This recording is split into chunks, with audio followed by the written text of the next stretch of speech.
Hello students, welcomes you on my BioWorld YouTube channel.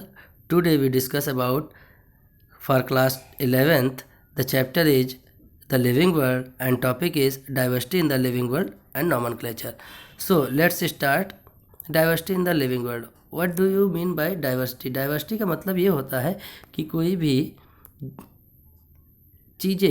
भी चीज़ हो उसमें बहुत ज़्यादा डिफरेंसेस हों, अलग अलग टाइप के हों, उसको कहते हैं डाइवर्सिफिकेशन या डाइवर्स। तो डिफरेंसेस जब इवॉल्व होते हैं तो उसको डाइवर्सिटी कहते हैं।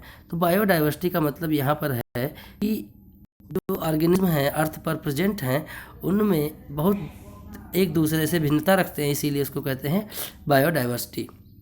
नॉमनक्लेचर एक ऐसा सिस्टम है जिसके अंदर जीवों के, प्लांट्स के, एनिमल्स के नामकरण किए जाते हैं। यहाँ पर धरती पर बहुत सारे विश्व में मिलियन ऑफ प्लांट और एनिमल मौजूद हैं जो अलग अलग एरिया में, अलग अलग क्षेत्र में, अलग अलग जगहों पर लोकल नेम्स, उनकी अलग जो लैंग्वेज होती है उसमें जाने जाते हैं। तो जैसे हम कहीं दूर दूसरे जगह पर जाते हैं तो वो अदर नेम में है और हम दूसरे नाम से जानते हैं। तो इसी को एक साथ अच्छे से पूरे विश्व में यूनिफॉर्मली स्टडी करने के लिए एक ऐसा नाम दिया जाता है जिसको बायोलॉजिकल नेम कहते हैं। तो these local names vary place to place, so it's impossible for any person to remember. और अगर ये लोकल नेम्स हैं तो अलग अलग लोकल नेम्स आप कितना याद रखेंगे, तो उसको सरल करने के लिए नॉमनक्लेचर का सहारा लिया जाता है। There is need for uniform, तो इसलिए एक यूनिफॉर्म सिस्टम की आवश्यकता पड़ी, जो कि आगे भी पढ़ेंगे हम। आइडेंटिफिकेशन क्या होता है? किसी भी चीज़ को उसके प्री एग्जिस्टिंग यानी पहले से मौजूद चीज़ों के द्वारा उस इंडिविजुअल ऑर्गेनिज्म का आइडेंटिफाई किया जाता है कि वो क्या है। तो इसके लिए international code for botanical nomenclature ICBN का निर्माण हुआ और जूलॉजिकल नॉमनक्लेचर यानी ICZN का निर्माण हुआ।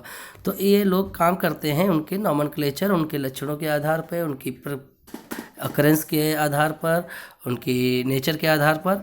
तो बायनोमियल नॉमनक्लेचर यानी द्वि नाम पद्धति बोलते हैं इसको। इसमें एक स्पीसीज जो होती है उसका नाम कंपोज किया जाता है। तो उसमें दो चीज़ें होती हैं, एक जेनरिक नेम होता है और एक स्पेसिफिक नेम होता है। तो कैरोलिस लीनियस ने modern system of binomial nomenclature को की नींव रखी, उन्होंने इसको इवॉल्व किया और इसके लिए रूल्स कुछ बताए गए हैं नॉमनक्लेचर के। तो पहली बात तो ये लैटिन वर्ड में लिखा जाए। लैटिन क्या है? एक ऐसी लैंग्वेज है जो कि किसी भी देश की ऑफिशियल लैंग्वेज नहीं है और आज की डेट में ये डेड लैंग्वेज के रूप में है। तो इसलिए जब इसका कहीं उपयोग नहीं होता तो यूनिफॉर्मिटी के लिए इस लैंग्वेज का पूरे बायोलॉजी में यूज किया जाता है। इवन बायोलॉजी है, केमिस्ट्री है, फिजिक्स है, कई सारी चीज़ों में आपने लैटिन वर्ड्स पढ़े होंगे, तो उसका ये एक नाम दिया जाता है लैटिन वर्ड से लेकर के। तो ये यूनिफॉर्मिटी क्रिएट करता है। साइंटिफिक नेम जो होता है उसमें दो पार्ट होते हैं। पहला जो होता है जीनस का होता है, दूसरा जो होता है स्पीसीज का होता है। तो जीनस नेम हमेशा कैपिटल लेटर से स्टार्ट होता है, स्पीसीज नेम जो है स्मॉल लेटर से स्टार्ट होता है। तो ये बेसिक चीज़ें हैं। तो बायोलॉजिकल नेम जो है इटैलिक्स में प्रिंटेड होते हैं और जब हैंड राइटिंग में लिखे जाते हैं तो अंडरलाइन कर दिए जाते हैं, ठीक है। तो मैंगीफेरा इंडिका, जैसे आम का नाम हो गया, मैंगो कहते हैं अपने यहाँ जनरल लोकल लैंग्वेज में। होमोसेपियंस है, इसको ह्यूमन कहा जाता है। ओराइजा सटाइवा है, चावल का नाम है। ट्राइटिकम एस्टिवम गेहूं का नाम है।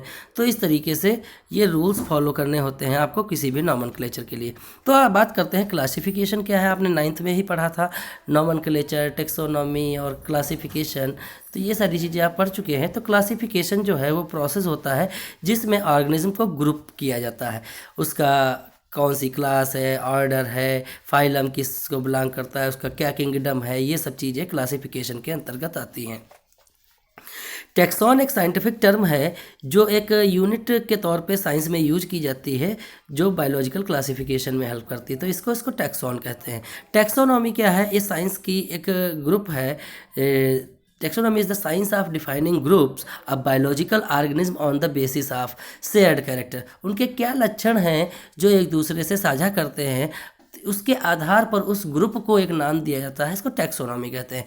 तो कैरोलिनस लिनियस को जो है फादर ऑफ टैक्सोनॉमी माना जाता है। तो प्रोसेस क्या है टैक्सोनॉमी का, तो इसमें आप पहले कैरेक्टराइजेशन करते हैं उस ऑर्गेनिज्म का, उस प्लांट का, फिर आइडेंटिफाई करते हैं, देन क्लासीफाई करते हैं और उसके बाद उसके नामकरण को करते हैं। तो ये प्रोसेसेस हैं टैक्सोनॉमी के। तो सिस्टमैटिक्स क्या होती है, the word systematics derived for Latin word systema, जिसका मतलब होता है अरेंजमेंट करना किसी भी ऑर्गेनिज्म का, किसी भी प्लांट का अकॉर्डिंग टू दियर कैरेक्टरिस्टिक्स।